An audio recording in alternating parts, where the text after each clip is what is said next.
하나님 말씀 욥기 3장입니다. 욥기 3장 20절부터 26절 말씀.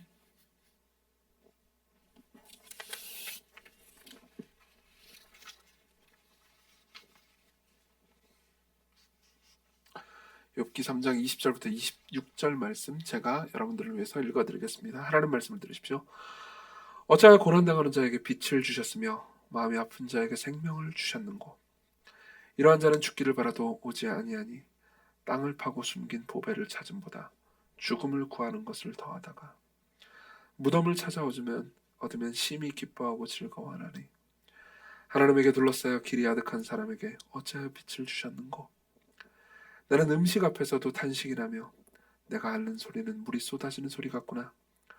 내가 두려워하는 그것이 내게 임하고 내가 무서워하는 그것이 내 몸에 미쳤구나. 나에게는 평온도 없고 안일도 없고 휴식도 없고 다만 불안만이 있구나. 아멘. 13장입니다. 욥기 13장도 봅니다.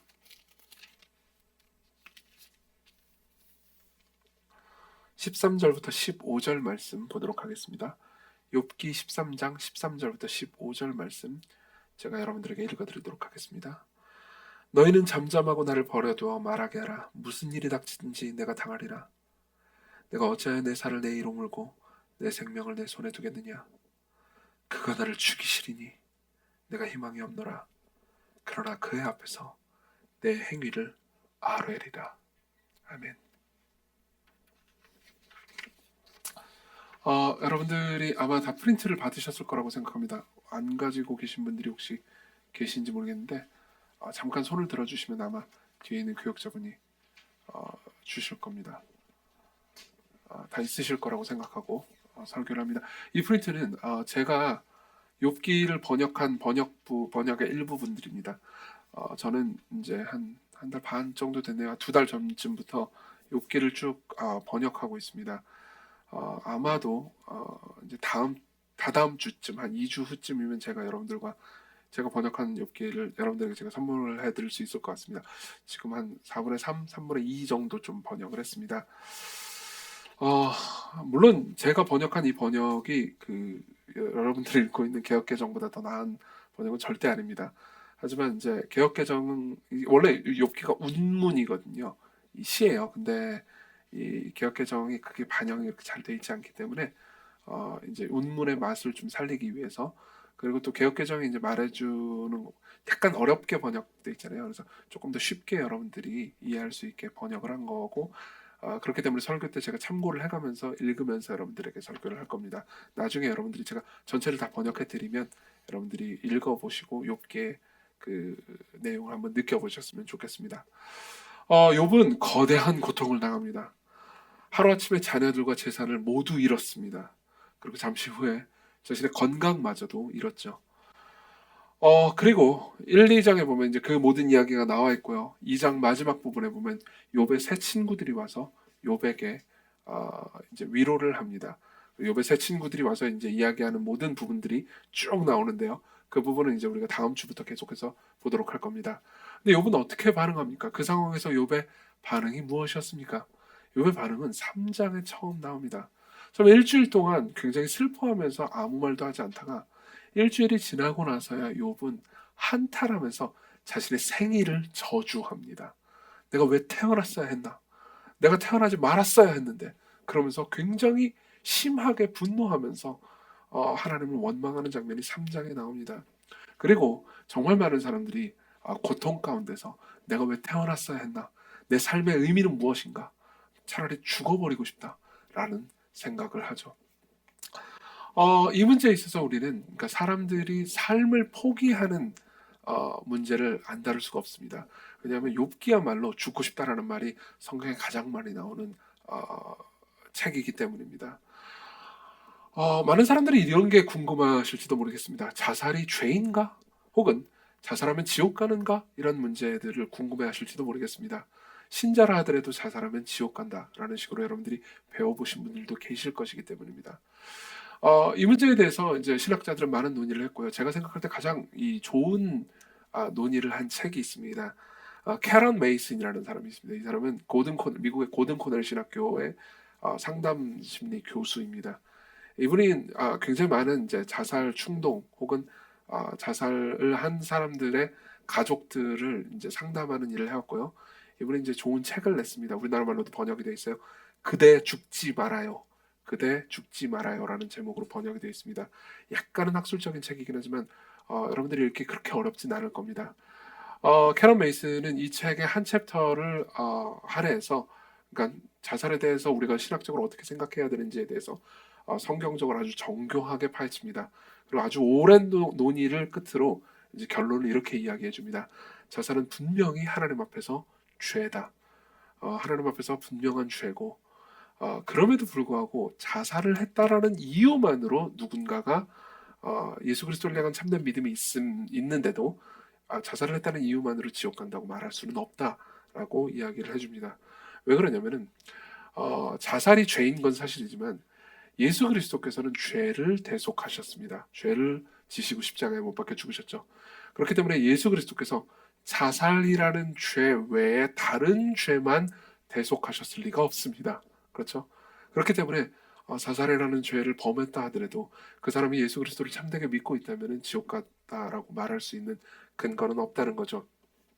게다가 우울증 같은 경우에는 이제 굉장히 심한 질병이라고 볼 수도 있습니다. 그렇기 때문에 우울증으로 인해서 자살을 했다는 것은 병사에 가깝다고 볼 수 있다는 이야기를 합니다. 이 문제는 좀 더 복잡한 문제이기도 하고, 그리고 여러분들에게 추가적으로 더 많은 질문들을 떠오르게 할 겁니다. 그렇기 때문에 다 다룰 수는 없습니다. 그리고 오늘 이걸 다루는 게 목표는 아닙니다. 이 정도로만 정리를 좀 해드려고 합니다. 그럼에도 불구하고 혹시나 여러분들 중에서 내가 삶을 정말 포기하는 것이 좋겠다라는 생각을 하시는 분들, 혹은 극단적인 생각 앞에 놓인 분들이 계시다면 그런 분들을 향해서 말씀드리고 싶은 게 있습니다. 자살은요, 하나님을 진노케 할 뿐만 아니라 슬프시게 하는 큰 죄이기도 합니다. 그리고 여러분들 자신을 향한 공격이기도 합니다. 그리고 여러분들을 사랑하는 사람들을 고통스럽게 만들고 나머지의 삶을 지옥같이 만드는 큰 잘못된 선택이기도 합니다. 그렇기 때문에 절대 그런 생각을 하지 마십시오. 여러분들이 그런 생각을 할 정도로 고통스럽다라는 것에 대해서 이해합니다. 그리고 그 문제를 이제 이 앞으로의 설교 때, 지금 오늘의 설교 때 이야기할 겁니다. 그렇지만 먼저 이 부분에 대해서 단호하게 여러분들에게 말씀드리고 싶습니다. 여러분들 절대 그런 생각을 하시면 안 됩니다. 그런 생각을 할 때 도움을 요청하십시오. 여러분들의 친구나 혹은 저한테도 상관없습니다. 누구든 도움을 요청하십시오. 그리고 기도해달라고 하십시오. 공동체를 의지하십시오. 어쨌든 이 문제는 사실 보편적인 문제이기도 합니다. 여러분들 누구나 다 한번 죽어버리고 싶다라는 생각을 한 적이 있을 겁니다. 그리고 여러분들의 가족들 중에서도 여러분들이 차마 말은 못했지만은 그런 극단적인 선택으로 삶을 끝내신 분들이 있을 수 있습니다. 저도 알고 있고요. 그런 분들의 삶은 굉장히 끔찍하죠. 그리고 꼭 여러분들이 나는 뭐 삶을 포기할 생각을 해본 적이 없다라고 하시는 분들 중에서도 삶의 고통 때문에 여러 가지를 포기하고 싶은 경우를 많이 겪을 겁니다. 지금도 그런 경험을 하신 분들이 계실 겁니다. 뭐 아주 작게는 여러분들이 회사 생활이 너무 힘들 때 여러분들은 포기하고 싶습니다. 그냥 도망가 버리고 싶습니다. 관계에 고통이 올 때 여러분들은 그냥 손절해 버리는 성향일 수도 있습니다. 그리고 교회가 굉장히 힘들 때 교회를 그냥 떠나버리는 성향일 수도 있습니다. 물론 이 모든 것에서 그러니까 어떤 정답을 여러분들에게 강요하고 싶은 겁니다. 예컨대 교회 같은 경우에는 교회가 심각하게 영적으로, 그리고 여러 부분에 있어 타락했을 때, 또 문제가 있을 때 옮길 수도 있습니다. 떠날 수도 있습니다. 그리고 뭐 지역에 옮기면 당연히 옮길 수 있는 거고요. 그리고 여러 가지 문제들을 뭐 간단하게 정리하거나 할 수는 없습니다. 하지만 고통 앞에서 우리가 늘 도망치는 선택을 할 때 우리는 결국 또 다른 어려움을 겪게 될 겁니다. 그리고 욥이 이 문제를, 그러니까 자신의 목숨을 버리고 싶다라는 생각을 할 정도로 이 문제를 다루는 모습을 볼 때 우리는 꼭 목숨의 문제가 걸려 있지 않다 하더라도 우리 삶에서 무언가를 포기하고 도망치고 싶을 때 어떤 방식으로 그것을 대해야 되는지를 생각해 볼 수 있습니다. 제가 알기로 욥기만큼이나 죽고 싶다라는 말을 많이 하는 성경에 나오는 책은 없거든요. 그렇기 때문에 이 문제를 우리는 욥기를 통해서 가장 잘 볼 수 있을 겁니다.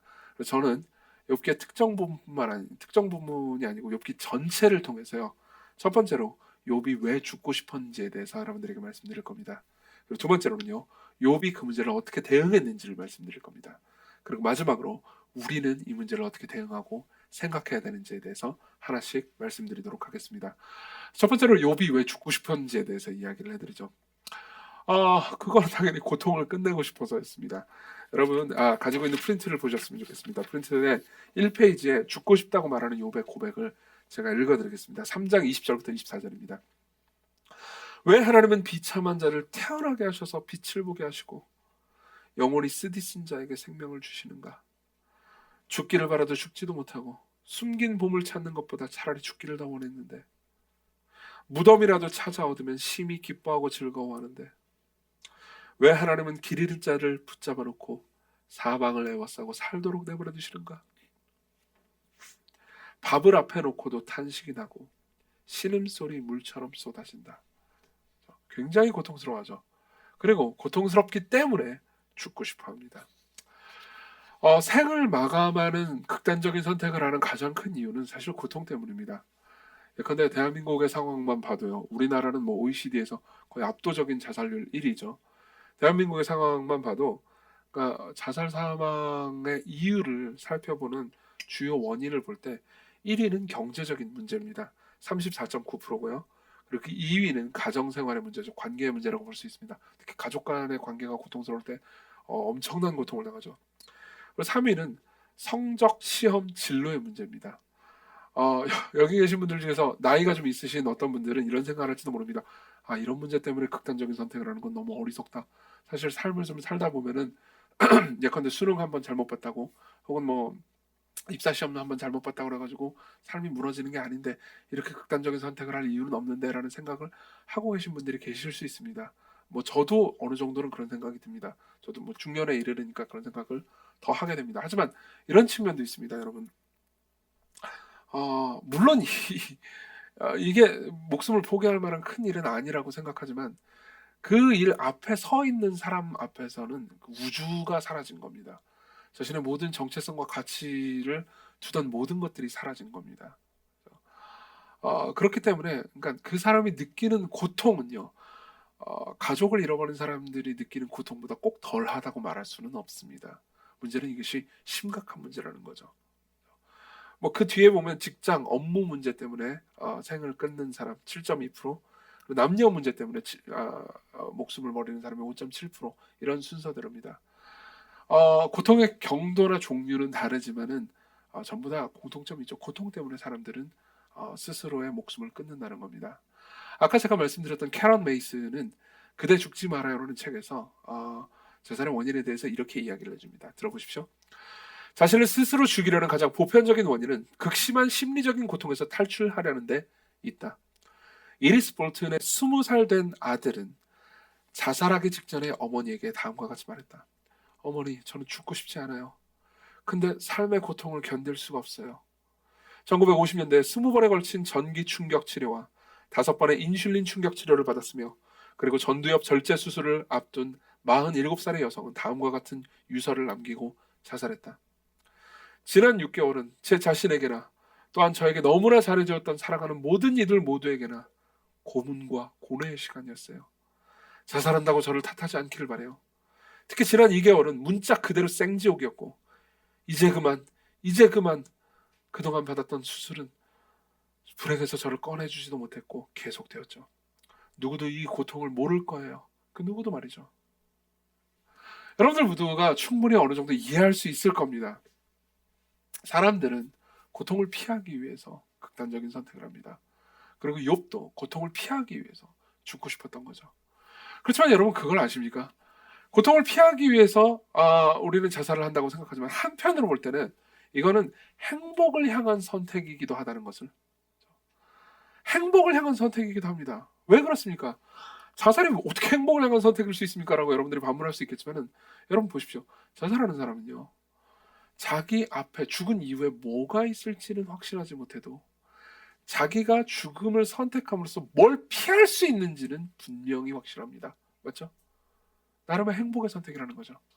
작년에도 제가 이 말을 인용해 드린 적이 있습니다. 블레이즈 파스칼이 한 말이죠. 블레이즈 파스칼은 프랑스의 철학자이자 수학자인 동시에 그리스도인이기도 했습니다. 모든 사람은 행복을 추구한다. 예외는 아무도 없다. 무슨 수단을 사용하든 그 수단은 모두 이 목적을 향한다. 어떤 이는 전쟁에 나가고 다른 이는 전쟁을 피하지만 양쪽의 견해는 달라도 이유는 같다. 그렇죠? 둘 다 욕망 때문이다. 행복 때문이다. 이 목적이 아니면 의지는 한 발짝도 움직이지 않는다. 이것이 모든 사람들의 행동하는 동기이며 심지어 스스로 목을 매달아 죽는 사람들의 동기이기도 하다. 여러분 이 말을 이해할 겁니다. 꼭 여러분들이 목숨을 끊는다라는 생각을 하지 않더라도 여러분들이 무언가를 지금 피하거나 도망가고 싶다면요. 이유는 무엇입니까? 여러분들이 그 앞에 무엇이 있을지는 모릅니다. 저는 여러분들하고 상담하면서 많은 경우에 회사를 다니다가 그만두는 선택을 하는 것을 보았습니다. 이직 말고요. 그리고 그 모든 선택이 잘못됐다고는 절대 얘기하지 않습니다. 제가 어떤 분들한테는 그만둬라라고 이렇게 조언한 적들도 많으니까요. 그렇지만 많은 경우 우리가 회사를 그만둘 때 다음 회사 어떻게 될지 모르는 상태에서 그만두는 경우에는 왜 그만두는 겁니까? 행복을 위해서요? 우리는 보통 행복을 위해서라고 생각하지 않지만 사실 그렇습니다. 내가 앞으로 뭘 맡게 될지 모르지만 지금 내가 뭘 피할지는 분명하니까요. 물론 사람들은 이런 걱정을 합니다. 내가 회사를 그래서 다른 데로 이직했는데 지금보다 더 나쁜 경우를 당하면 어떻게 하지? 라는 생각을 안 할 수가 없죠. 그럼에도 불구하고 지금 당장을 피할 수 있습니다. 그렇죠? 관계도 마찬가지죠. 사랑하는 사람이 있습니다. 관계가 좋았습니다. 친구였습니다. 그렇지만 갈등이 생겼어요. 그리고 그 갈등을 견디지 못해서 손절해 버립니다. 그렇죠? 교회도 마찬가지고요. 여러분들 중에서 우리 교회는 이제 다른 교회에서 옮겨오신 분들이 많으니까요. 뭐 다양한 이유로 옮겨오셨을 겁니다. 지방에서 올라와서 그리고 뭐 이사를 와서 그리고 뭐 다른 여러 가지 이유로 교회로 옮기셨겠지만 전 교회에서 끔찍한 경험을 하신 분들도 있을 겁니다. 그리고 전 교회에서 끔찍한 경험을 했을 때 그리고 어렵고 고통스러운 경험을 했을 때 그걸 옮겼다라는 것이 모두 다 잘못됐다고 말하는 것은 아닙니다. 당연히요. 그렇지만 여러분들은 다 아실 겁니다. 우리는 관계 가운데서 고통을 겪고요. 고통을 겪었을 때 이 고통을 피하면 어떤 고통을 피할 수 있을지 알기 때문에 무언가를 선택합니다. 그리고 그 선택은요, 곧 행복을 향한 선택이기도 하다는 거죠. 근데 문제는 여기에 딜레마가 있다는 겁니다. 그렇죠? 우리는 행복을 찾기 위해서 선택합니다. 근데 또 도리어 그 선택 때문에 결국 행복을 누리지 못하게 됩니다. 왜 그렇습니까? 모든 행복은요, 결국 고통을 통과하기 때문입니다. 여러분 생각해 보십시오. 여러분들이 가장 신뢰하는 인간관계를 생각해 보십시오. 여러분들이 가장 신뢰하는 친구를 한번 떠올려 보십시오. 그 친구와 지금 정도의 신뢰를 쌓기까지 그 가운데 긴장이 없었습니까? 고통이 없었습니까? 아닐 겁니다. 그 긴장과 고통을 통과했기 때문에 지금과 같이 든든한 관계를 가질 수 있었겠죠. 그렇죠? 여러분들이 어떤 성취를 생각해 봅시다. 삶에서 내가 무언가를 성취했다. 그렇죠? 무언가를 이뤄냈다라고 한 것을 생각해 보십시오. 그 가운데 때려치고 싶을 만한 순간들이 없었습니까?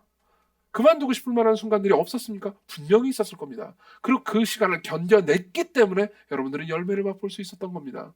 그렇죠? 저도 시공교회를 10년 넘게 섬기면서 뭐 이제 표현이 좀 그렇긴 하지만 뭐 그렇게 많지는 않았어요. 때려치고 싶은 순간들이 없지는 않았습니다. 그렇죠? 그리고 그때 제가 그만둬야겠어 하고 그만뒀으면요, 저는 여러분들을 못 보게 됐을 겁니다. 그러니까 이렇게 표현해보죠. 여러분들이라는 행복을 저는 경험하지 못했을 겁니다. 안 그렇습니까? 여기서 우리는 딜레마를 맛봅니다. 우리가 계속 도망 다니잖아요. 그럼 우리는 행복을 향한 선택을 하지만 결국은 행복을 누리지 못하게 됩니다. 여러분들은 열매 없는 삶을 살 수밖에 없습니다. 그래서요, 베드로 후서는 이렇게 얘기합니다. 고난당하는 성도들에게 이렇게 얘기합니다. 그러므로 너희가 더욱 힘써 너희 믿음의 덕의 지식을, 지식의 절제를, 절제의 인내를, 인내의 경거를, 경거의 형제 우애를, 형제 우애의 사랑을 더하라. 이런 것이 너에게 있어 흡족한즉 너희로 우리 주 예수 그리스도를 알기에 게으르지 않고 열매 없는 자가 되지 않게 하려니와.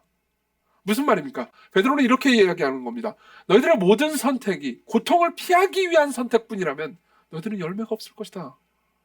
너희들이 무언가를 선택할 때 항상 선택의 기준이 괴롭지 않는 것일 뿐이라면 너희들은 아무 열매를 맺지 못할 것이다. 너희들에게는 인내가 필요하다. 여러분 그걸 아십니까? 제가 몇 주 전에도 한 몇 달 전에 얘기했던 것 같은데요. 우리가 내놓는 기도 제목 중에서 인내는 없습니다. 맞죠? 저는 수도 없이 많은 기도 제목들을 들었습니다. 여러분들이 저한테 이걸 기도해 주세요, 저걸 기도해 주세요라는 기도 제목을 수도 없이 들었고요. 그 기도 제목은 대체로 아프니까 낫게 해주세요, 무슨 문제가 있으니까 해결해 주세요, 직장 시험을 봅니다, 앞으로 이직을 합니다, 뭐 어떤 문제들을 해결하기 위해서 어떤 일들을 해야 됩니다, 저를 위해서 기도해 주세요. 수많은 기도 제목을 들었습니다. 물론 그걸 놓고 기도했죠. 그렇죠? 근데 저는 지금까지 단 한 번도 하나님께서 제게 인내를 주셨으면 좋겠어요 라는 기도 제목을 들어본 적이 없습니다. 그리고 제가 몇 달 전에도 이 얘기를 했는데 그 몇 달 사이에도 저한테 인내를 주세요라는 기도 제목을 저한테 얘기해 준 사람은 없었습니다. 근데 문제는 뭐냐면 삶에서 우리에게 인내는 정말 필요하다는 거죠. 하나님께서 우리가 기도한 것만 응답해 주시는 것이 아니라는 것이 얼마나 감사한지요. 우리가 기도한 것만 응답해 주신다면요, 우리는 매일같이 이것저것을 많이 기도해야 될 겁니다. 그렇죠? 여러분 어제 저녁 드셨나요? 어제 저녁밥을 달라고 기도해 본 적이 있나요? 없죠. 근데 하나님 주셨습니다. 그렇죠? 근데 하나님 입장에서는 우리의 삶에서 정말 필요한 것들이 있습니다. 근데 우리는 절대 구하지 않는 것들이 있죠. 그 중에 하나는 인내입니다. 그렇죠? 그리고 인내를 구하지 않기 때문에 하나님께서는 인내가 우리의 삶에 필요하기 때문에 인내를 주시기 위해서 구하지 않는 기도를 응답해 주실 필요가 있는 거죠. 그리고 여러분들이 듣기 싫어하는 설교를 해 주실 필요가 있는 겁니다. 그런 의미에서 우리는 욥이 어떻게 이 죽고 싶은 마음을 해결했는지, 어떻게 이 문제를 대응했는지를 볼 필요가 있습니다. 두 번째입니다. 욥은요, 일단 분노합니다. 욥의 대응이 분노라는 것을 여러분들이 기억하십시오. 욥의 첫 번째 대응이 분노였습니다.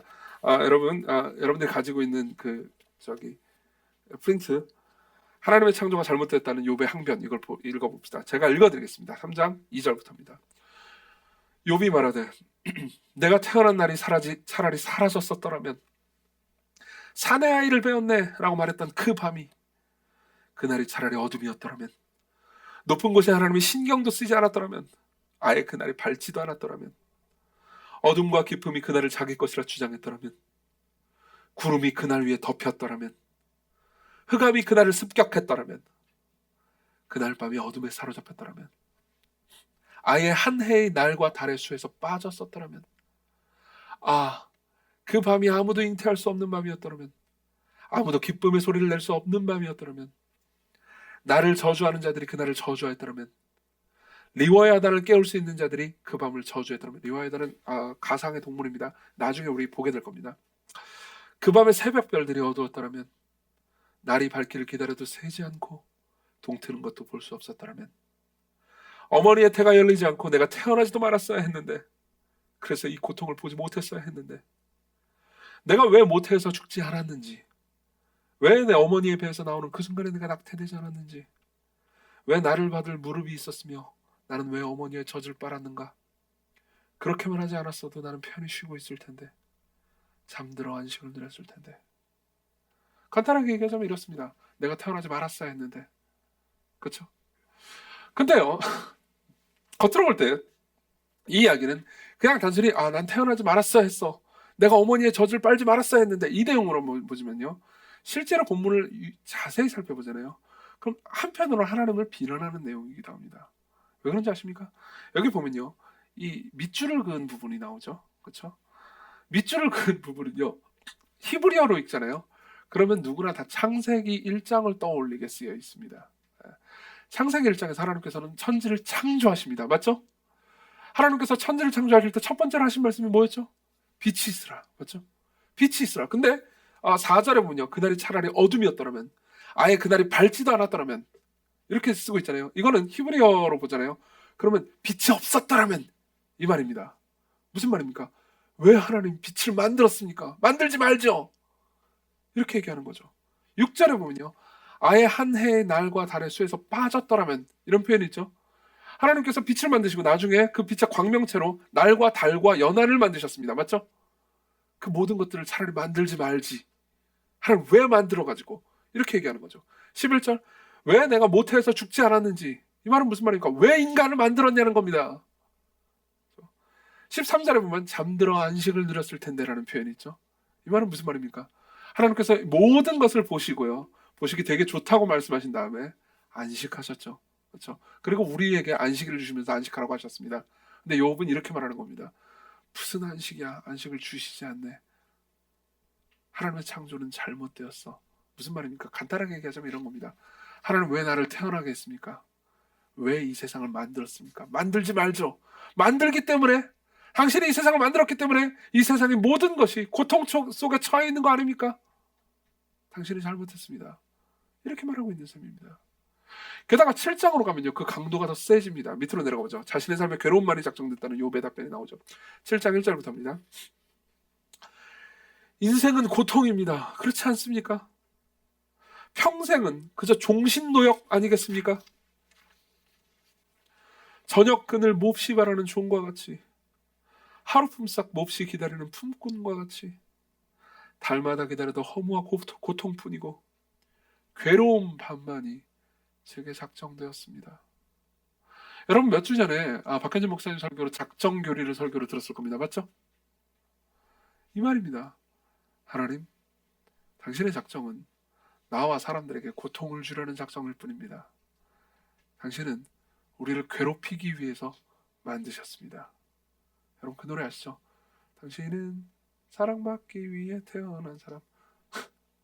그 말을 거꾸로 한 겁니다. 하나님은 우리를 고통스럽게 만들기 위해서 지으셨어. 이렇게 하나님을 원망하고 있는데요. 한편으로는.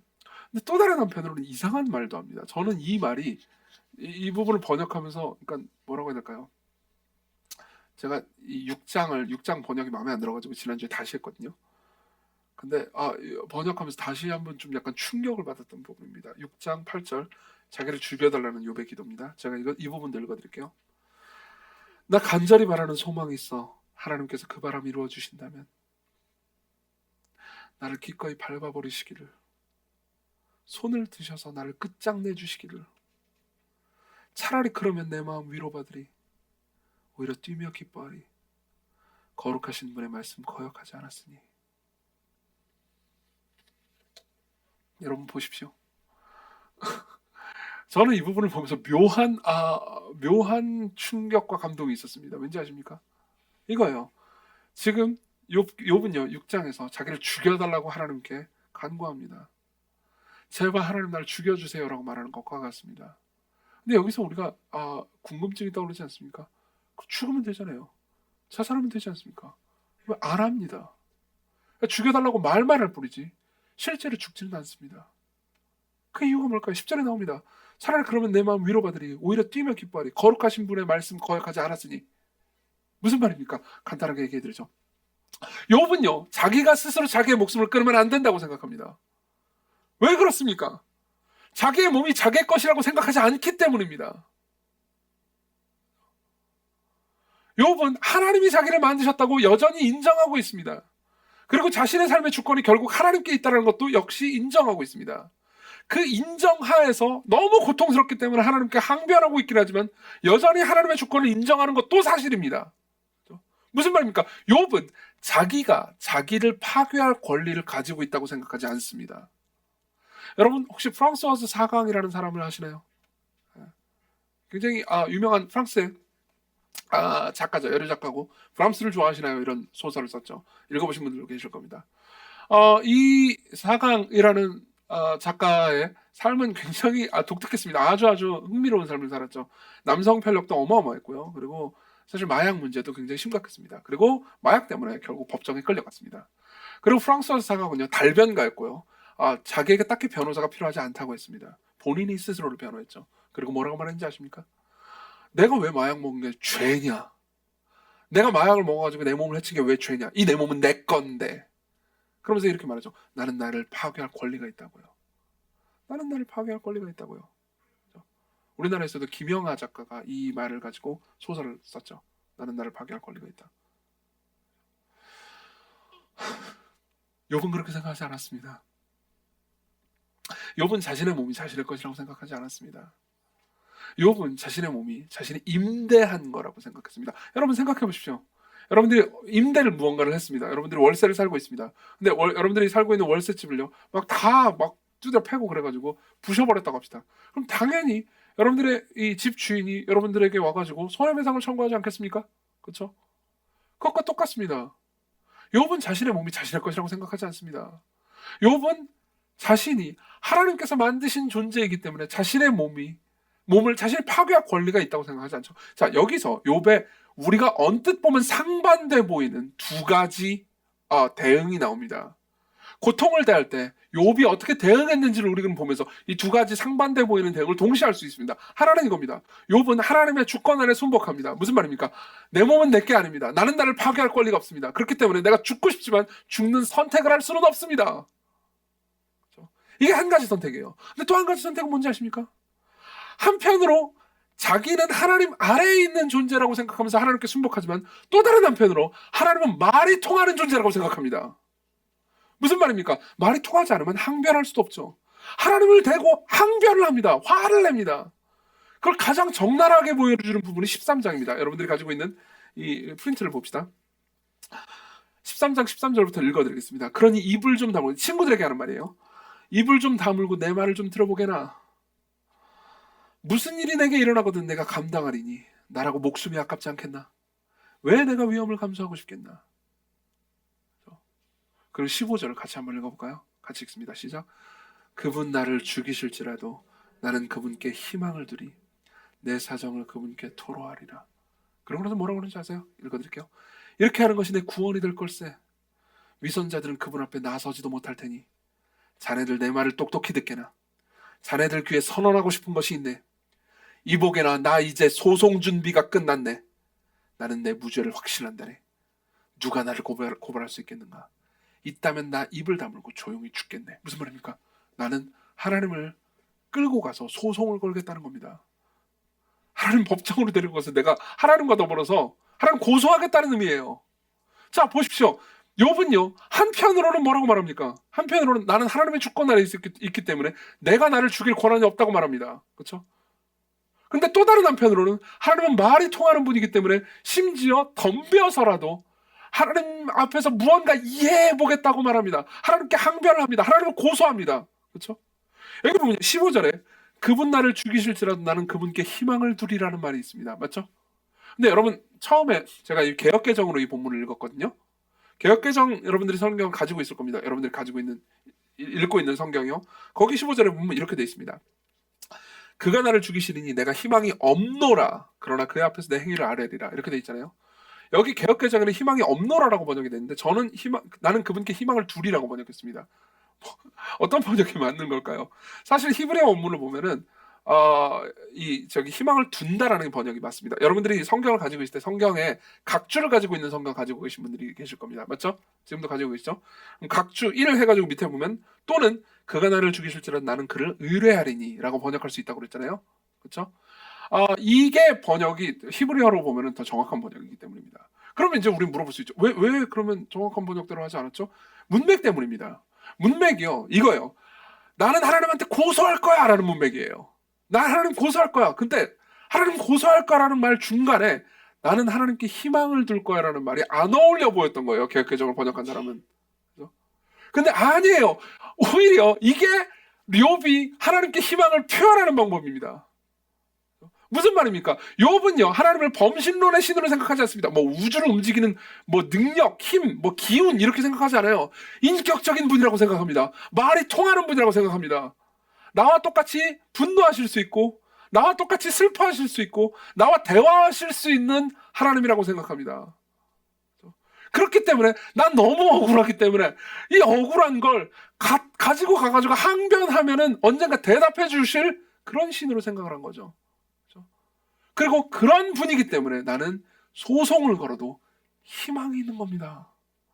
그분이 그냥 돌덩어리라면, 그분이 그냥 우주의 힘과 능력일 뿐이라면 나는 희망이 없습니다. 누가 무슨 말을 합니까? 여러분 혹시 이 설교를 들으시는 분들 중에서 어떤 분들은 나는 신이 없다고 생각하는데 신이 있다는 걸 누구도 입증하지 못했잖아. 그렇기 때문에 신이 없다고 생각해 라고 생각하시는 분들도 계실 겁니다. 자, 그런 분들에게 제가 여러분들께 질문을 드리고 싶습니다. 물론 지금 여러분 짧은 시간에 무신론에 대해서 다 반박하려고 하진 않겠습니다. 하지만 이런 질문을 던져보십시오. 만일 이 세상에 있는 모든 고통 앞에서 여러분들에게 신이 없다면요, 여러분들은 아무에게도 말할 수가 없습니다. 그 누구에게도 항변할 수가 없습니다. 안 그렇습니까? 생각해 보십시오. 코로나를 한번 생각해 보십시오. 엄청나게 많은 사람들이 많은 피해를 얻었습니다. 맞죠? 굉장히 많은 고통이 있었을 겁니다. 그 모든 고통을 우린 다 헤아릴 수도 없을 겁니다. 지금 전쟁의 고통도 있지만 전쟁의 고통하고 비교할 수 없을 정도로 많은 사람들이 죽었습니다. 그렇죠? 이 문제가 누구의 탓입니까? 중국이요? 우리는 모릅니다. 이 바이러스가 어디서 시작됐는지. 이 문제가 누구의 탓입니까? 방역을 잘못한 정부의 탓이요? 우리는 그렇게 말할 수 없습니다. 누군가는 그렇게 말할 수 있겠지만 누군가는 또 그렇게 말하지 않을 겁니다. 우리는 확신할 수 없습니다. 나한테 코로나를 옮긴 나랑 같이 밥 먹었던 그 친구요? 우린 누구의 탓도 할 수 없습니다. 사실 알고 있기 때문입니다. 누구의 탓이라고 말할 수 없기 때문에요. 근데 보십시오. 이 세상에 하나님이 없습니다. 그럼 여러분들은요. 그냥 이 우주가 있고 이 우주는 말 안 통하는 존재일 뿐이에요. 바이러스들은 말 안 통하는 존재일 뿐입니다. 여러분들은 아무에게도 말할 수 없습니다. 여러분들은 희망이 없습니다. 그렇죠? 그렇지만 하나님이 계시고 하나님께서 이 모든 걸 만드시고 다스리고 계시다면요. 여러분들은 말이 통하는 누군가를 보고 있는 겁니다. 여러분들은 소송을 걸 누군가가 있습니다. 물론 하나님께 소송을 걸라는 의미도 아니고 하나님께 따지는 것이 옳다라고 말하는 것도 아닙니다. 그렇지만 그분은 따질 수 있고 소송을 걸 수 있고 대화할 수 있고 소리칠 수 있는 인격이라는 거죠. 욥은 이걸 알고 있습니다. 그리고 이게 우리가 고난 가운데서 인내하는 방법이라는 것을 기억하십시오. 여러분 그걸 아십니까? 야고보서는요. 야고보서 5장에서 욥의 신앙에 대해서 이렇게 평가를 합니다. 제가 읽어드리겠습니다. 보라, 인내하는 자를 우리가 복되다 하라니 너희가 욥의 인내를 들었고 주께서 주신 결말을 보았거니와 주는 가장 자비하시고 긍휼히 여기시는 분이시니라. 자 보십시오. 우리 중 대부분은 여러분들이 신앙생활을 오래 하셨다 하더라도 욥기는 잘 모르고 야고보서는 그래도 읽어봐서 대충 압니다. 맞죠? 그러면 이제 우리는 이런 생각을 할 수도 있습니다. 저도 옛날에 그렇게 생각을 했던 것 같습니다. 욥기의 내용은 무슨 새 친구랑 겁내 싸우는데 뭔 소리인지 잘 모르겠고 그러면서 그냥 대충 넘어갑니다. 욥이 고통을 당했는데 나중에 잘 됐대. 이거밖에 기억을 못해요. 그리고 나서 야고보서를 볼 때 욥이 인내했군 이런 얘기를 듣습니다. 그럼 우리는 이런 식으로 생각합니다. 인내를요 오해합니다. 인내를 이런 식으로 생각합니다. 힘든 일이 있어도 무조건 참고 하나님 찬양하고 예배 시간 다 나와서 기도하고 11조 다 하고 그냥 무조건 견디는 거 그걸 인내라고 생각합니다. 근데 욥이 그랬나요? 아니요. 욥이 그러지 않았습니다. 욥에는요 진짜 어마무지한 분량의 하나님을 향한 원망과 죽고 싶다라는 말이 나옵니다. 여러분 이걸 통해서 하나님이 어떤 분이신지 보이십니까? 하나님이 어떤 분이신지 이걸 통해서 엿볼 수 있지 않습니까? 여러분 분량상요 욥기는요 성경의 어느 책과도 비교해도 압도적으로 하나님을 향한 불만이 가득 차 있습니다. 저는 번역하다 깜짝 놀랐습니다. 이런 말을 한다고. 심지어 하나님을 불량배 취급하는 구절도 있어요. 내 멱살 잡고 끌고 갔다 이런 표현도 있어요. 하나님께서는요 이 모든 내용을 거룩한 하나님의 말씀인 성경에 집어넣으셨어요. 이 말씀 욥기가요 성경에 들어있어서 여러분들에게 말합니다. 이게 내 말이다. 무오한 오류가 없고 완전한 내 하나님의 내 말이다. 이게 뭘 의미하는지 아십니까? 하나님께서는 여러분들의 항변을 그 누구보다도 깊이 이해하고 계시다는 겁니다. 이게 하나님의 말씀이라고요. 그 누구보다도 더 깊이 여러분들이 가지고 있는 고난 가운데 부르짖는 그 항변을 이해하고 계십니다. 그럼 어떻게 우리는 고난을 인내할 수 있습니까? 우리는 기계적으로 고난을 인내하는 게 아닙니다. 그분과 대화하면서 때로는 항변하면서 때로는 그분을 찾으면서 무조건 그분한테 따지고만 드러나는 게 아니에요. 그분과 더불어서 인격적인 교제를 나눔으로써 인내한다는 거죠. 야고보가 말한 인내는요 욥기를 정확하게 다 알고 있을 야고보가 말한 인내는요 단순히 입 다물고 그냥 무조건 참어가 아니었습니다. 그분과 계속해서 대화하면서 그분을 알아가는 과정이었죠. 심지어 소송까지 거는 불사하는 그 과정이었습니다. 그리고 그 과정 전체를 보면서 야고보는 뭐라고 말합니까? 한편으로는 하나님의 주권에 순복해서 자신의 목숨을 스스로 끊지 않고 또 다른 한편으로 그 하나님과 계속해서 대화하면서 싸우려고 드는 이 욥을 보면서 욥의 인내를 복되다고 말합니다. 이해하십니까? 이게 인내예요. 이게 인내예요. 이렇게 인내하면서 여러분들이 하나님을 찾을 때요 하나님께서 반드시 여러분들의 기도를 들으실 겁니다. 반드시 여러분들의 기도를 들으십니다. 반드시 여러분들의 소리치는 것을 여러분들의 항변을 들으실 겁니다. 그럼 여러분들은 물어볼 수 있죠. 내가 그걸 어떻게 할 수 있나요? 마지막 세 번째로 넘어갑니다. 우리 이야기로 돌아오죠. 물론 욥은 하나님의 들으심을 얻었습니다. 하나님께서 욥을 들으셨어요. 마지막 38장에 보면 하나님께서 나타나십니다. 그리고 말씀해 주세요. 근데 우리가 나중에 이제 욥을 향한 하나님의 대답을 살펴보긴 할 거지만, 욥을 향한 하나님의 대답이 충분하지 않습니다. 욥의 고난의 원인도 얘기해 주지 않으시고 앞으로 뭐가 어떻게 될 것이다라는 얘기도 하지 않으세요. 우리가 지난주에 우리 이미 설교했죠, 제가. 그냥 내가 이 모든 걸 창조했고 이 모든 걸 잘 다스리고 있다. 네가 그걸 어떻게 알아? 네가 내가 저를 못 다스리고 있다는 걸 어떻게 아니? 그리고 끝나요.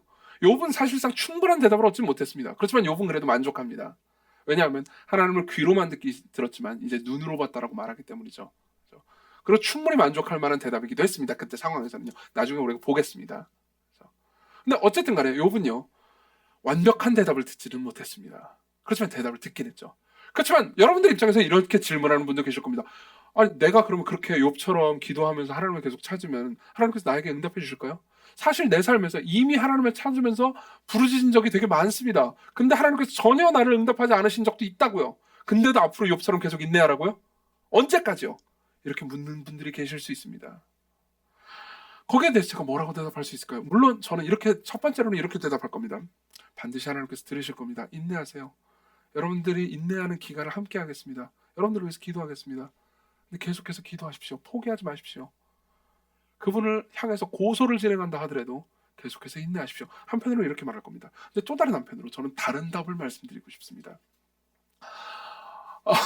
욥은요, 자신이 살아있는 동안에 완벽한 대답을 듣지 못했을 겁니다. 맞죠? 근데요, 자, 여기서 약간 상상력을 펼쳐봅시다. 사실 상상력을 펼칠 것도 아닙니다. 성경신학이라는 과목이 있습니다. 이 신학을 공부하면요, 어떻게 성경을 보게 되는 습관을 기르게 만드냐면, 성경을 한 권을 읽을 때 그 한 권만이 아니고 전체 성경 안에서 그 한 권을 다시 들여다보게 죽도록 연습을 시킵니다.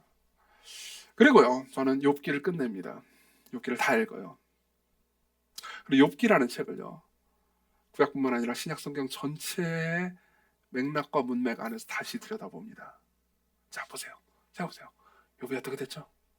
42장에 보면 욥이 부유하게 됐고 모든 게 회복됐다라는 얘기로 끝납니다. 그 부분도 그럼 완전하진 않습니다. 나중에 우리가 볼 겁니다. 근데 재밌는 건 뭐냐면, 욥은 그 다음에 죽었을까요? 안 죽었을까요? 당연히 죽었겠죠. 영생불사는 안 했을 거 아닙니까? 자, 죽고 어디로 갔을까요? 우리가 알고 있는 그 아버지의 품으로 갔겠죠. 그렇죠? 예수님이 이 땅에 초림하시기 전에 성육신 하시기 전 한참 전에 죽었을 거니까 아버지의 품으로 갔습니다. 아버지 품에 안겨서 안식을 취하고 있겠죠. 그렇죠? 나중에 자기 이야기가 성경에 실리는 걸 보면서 놀랐을지도 모르겠습니다. 그리고 시간이 지납니다. 욥은 어떤 사람이었습니까? 욥은 의로운 사람이었습니다. 무죄한 사람이었어요. 물론 그가 죄가 하나도 없다는, 원죄가 없다는 의미는 아닙니다. 욥도 실제로 자기 10장에서 자기가 죄가 있다고 말합니다. 그렇지만 이 정도의 고통을 겪을 만큼 나쁜 일을 한 적은 없습니다. 대체로 경건한 사람이었고 하나님을 경외하는 사람이었습니다. 그렇지만 까닭없이 고통을 당했습니다. 맞죠? 욥은 친구들에게 배신당했습니다. 가족들로부터 버림받았습니다. 엄청난 육체적 고통을 당하면서 결국은 온몸이 발가벗겨졌습니다. 그리고 아버지의 품에 안겼겠죠. 죽고 나서요.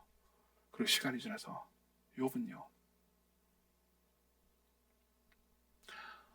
천국에서 하나님이 사람으로 내려오는 것을 보았을 겁니다. 욥은 말했죠.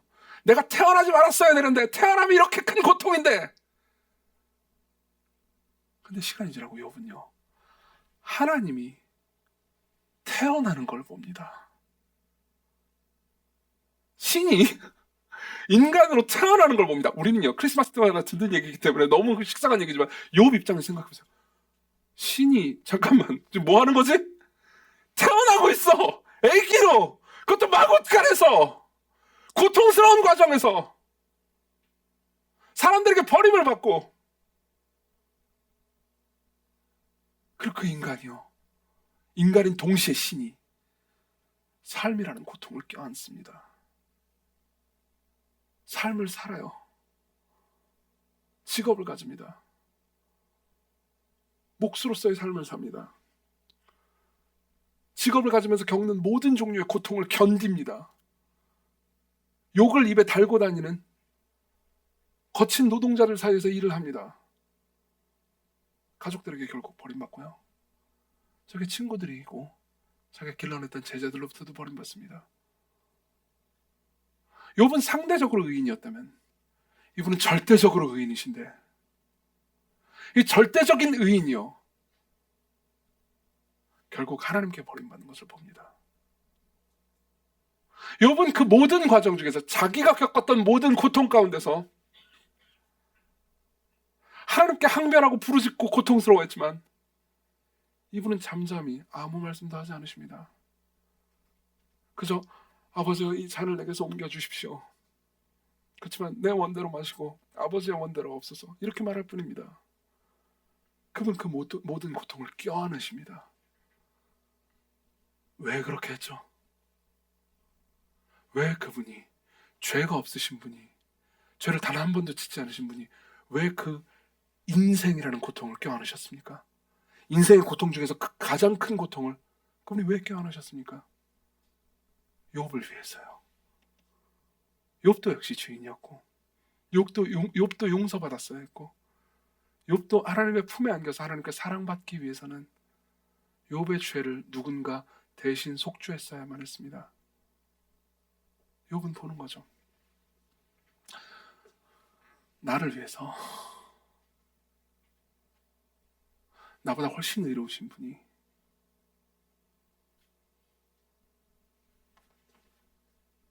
아무 말씀 없이 모든 고통을 껴안으셨습니다.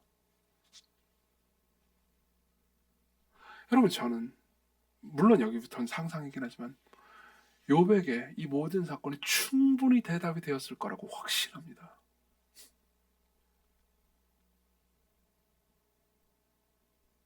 욥의 모든 고통에 대한 대답이 되었을 거라고 확신합니다. 여러분, 입장을 바꿔서 예수님의 입장으로 한번 가볼까요? 예수님도 이 땅에 사람으로 살면서 성경을 읽으셨습니다. 그리고 그분이 읽으신 성경 안에는 욥기가 있었죠. 맞죠? 욥기를 읽을 때, 욥의 항변을 들을 때, 욥의 분노와 부르짖음과 친구들과 더불어 싸우는 그의 음성을 들을 때, 그분이 그 욥의 이야기를 읽으실 때 그분은 어떤 마음이셨겠습니까? 그분은 욥기를 통해서 큰 위로를 받으셨을 것이 거의 확신합니다.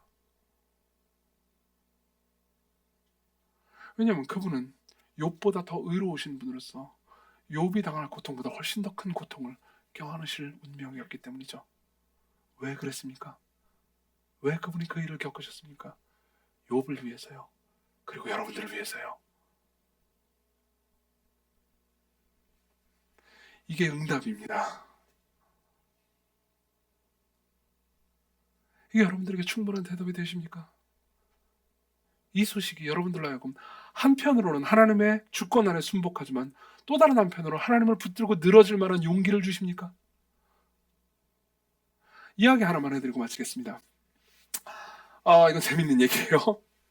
몇 년 전의 이야기입니다. 제 기억에 한 5년 전쯤 된 것 같습니다. 우리 교회 어떤 자매님이 한 분 방문을 해주셨어요. 방문해서 그때는 이제 우리 교회가 훨씬 작았기 때문에 방문하는 모든 분들을 제가 처음에 이제 만나서 바로 상담을 하고 신방도 제가 바로 했어요. 지금 같은 경우에는 방문하신 분들이 새가족반에서 이렇게 챙겨드리고 저는 나중에 일정 잡아가지고 만나고 있잖아요. 옛날에는 그냥 제가 다 일정 잡아가지고 만나곤 했습니다. 그리고 그때 또 제가 뭐 시간도 여유가 있고 그래가지고 그분을 이제 좀 한 두어 주인가 지나고 나서 바로 만났어요. 약속을 잡고. 청년 자매님이었고요.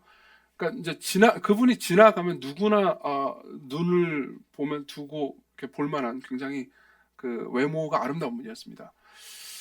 그래서 이제 만나서 이야기를 했는데 저는 당연히 뭐 이렇게 특별히 삶에서 어려운 게 없을 거라고 생각을 하고 만나서 이야기를 했는데 이제 어렸을 때부터 교회를 다니긴 했어요. 근데 오랫동안 교회를 안 다니게 된 분이었습니다. 이제 이야기를 하는데 자신의 고통과 괴로움 막 쏟아내더라고요. 그러면서 결국 그분이 한 이야기는 이것입니다. 왜 하나님은 사람을 태어나게 만들어가지고 나를 이렇게 고통스럽게 하냐? 욥의 질문과 똑같은 질문이죠. 근데 이제 당시에 제 입장에서는 좀 약간 그런 게 있었습니다. 뭐냐면은 이제 그분이 토로한 그 고통스러운 경험들 있잖아요. 그 경험들이 제 입장에서 그렇게 막 납득이 되진 않았어요. 왜냐하면 저는 여러분들과 더불어 상담을 하면서 여러분들의 그 고통스러운 상황에서 엄청나게 훨씬 더 고통스러운 이야기를 많이 들었단 말이에요. 저 스스로도 뭐 고통스러운 경험들을 했고요. 그러니까 제가 보기에 그 20대 중반에 그 자매가 겪었다고 말하는 그 고통 그렇게 대단해 보이지 않았습니다. 어, 그래서 약간 그때 당시 사실 제가 그건 잘못한 거죠. 되게 잘못한 건데 어쨌든 굉장히 철없어 보였어요. 예. 물론 그분 입장에서 엄청난 고통이었을 겁니다. 근데 저는 굉장히 제 생각에 철없어 보였어요. 그래가지고 그렇다고 철없다고 너는 이렇게 철이 없구나 이렇게 말할 수는 없잖아요. 그래서 연기력을 제가 가지고 있는 모든 연기력을 끌어올려서 굉장히 공감을 해주는 척을 했죠. 근데 이제 공감도 한계가 있지. 연기력도 바닥에 나가고 있는 거예요. 그래서 이제 어떻게 했냐면은 그래도 자매한테 주신 게 하나님께서 얼마나 많냐. 꼭 감사할 줄 알아야 된다라는 이야기를 했습니다. 틀린 말은 아니었어요. 틀린 말은 아니었는데 하여튼 뭐 공감은 못 했던 것 같아요. 그리고 공감을 못 산다는 게 저는 더 화가 났습니다. 왜냐면 네가 막 속으로 이제 감사할 게 너 그렇게 예쁜 외모로 태어나가지고 이것저것 하게 얼마나 네가 인내가 있어야지 속으로 이제 그 생각밖에 안 드는 거죠. 근데 이제 그렇게 말은 못 하고 이제 이렇게 부드럽게 얘기를 하는데 뭐 어쨌든 그래 뭐 나쁘게 헤어진 건 아니었습니다. 그냥 뭐 이야기를 하고 헤어졌죠. 그러고 나서 몇 주 동안 또 더 연락도 하고 그러다가 이제 갑자기 연락이 끊겼습니다. 그 이후로 다시는 보지 못했어요. 그리고 한참 시간이 지나고 나서 제가 욥기를 읽고 나서 그때 제가 그 자매한테 했던 대답은 지혜로운 대답이었다기보다 욥의 세 친구들이 욥에게 했던 대답과 훨씬 더 유사하다는 것을 알게 됐습니다.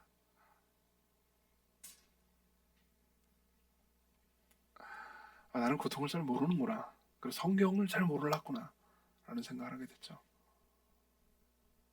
그 사람에게 그렇게 대단치 않아 보였어도 그 사람을 움직이는 문제였을 텐데 왜 나는 이 세상에 태어났나 라는 질문이 그 질문만큼 무거운 질문이 어디 있겠습니까?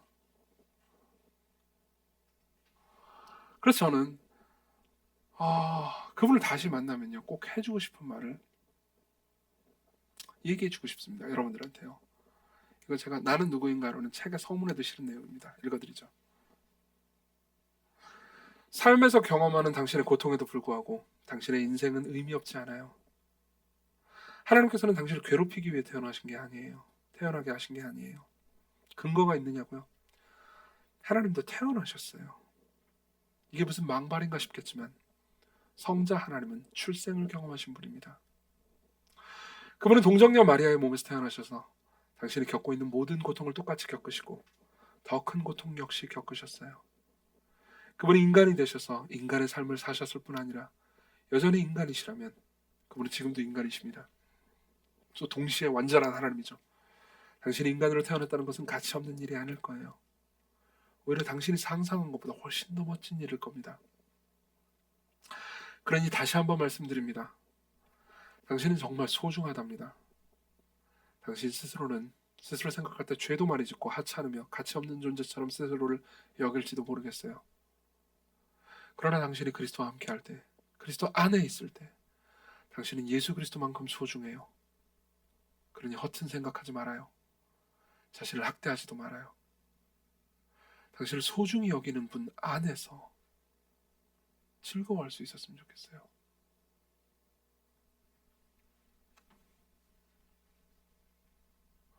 그리스도께로 오십시오. 여러분들이 그리스도께로 간다고 해서 당장 여러분들이 겪는 고통을 없애주시진 않을 겁니다. 그렇지만 여러분들이 그리스도를 따라갈 때 여러분들의 고통은 그분의 십자가가 그랬듯이 부활로 이어질 겁니다. 그리고 여러분들이 고통을 껴안을 때 하나님의 주권을 신뢰하면서 하나님과 더불어서 대화할 때 여러분들 반드시 열매 맺는 것을 보게 될 겁니다. 기도합시다.